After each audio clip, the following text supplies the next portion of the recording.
വിശദമായ വാർത്തകളിലേക്ക്.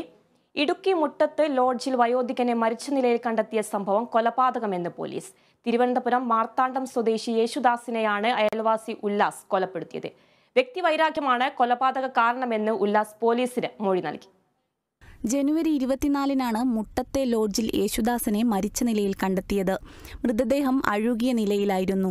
തലയ്ക്കു പിറകിലും ശരീരത്തിലും ഗുരുതര പരിക്കുകളുണ്ടായിരുന്നു.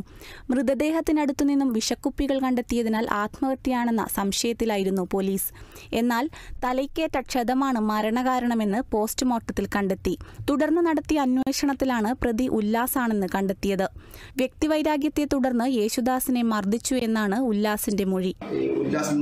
ആളുമായിട്ടൊരു ബഹളം ഉണ്ടായതിനെ തുടർന്ന് കഴിഞ്ഞ 19-ാം തീയതി വ്യാഴാഴ്ച രാത്രി 10 മണിക്ക് ഈ യേശുദാസ് താമസിക്കുന്ന റൂമിൽ ഉല്ലാസ് ചെല്ലുകയും ഉല്ലാസുമായിട്ട് വഴക്കുണ്ടായി. ഉല്ലാസ് കൈകൊണ്ട് അടിക്കുകയും അവർ തമ്മിൽ പിടിവലി ഉണ്ടായി. അങ്ങനെ ഭിത്തി പിടിച്ചിടിപ്പിക്കുകയോ ചെയ്തിട്ട് പുള്ളി അവിടെ വീട് കിടന്നു.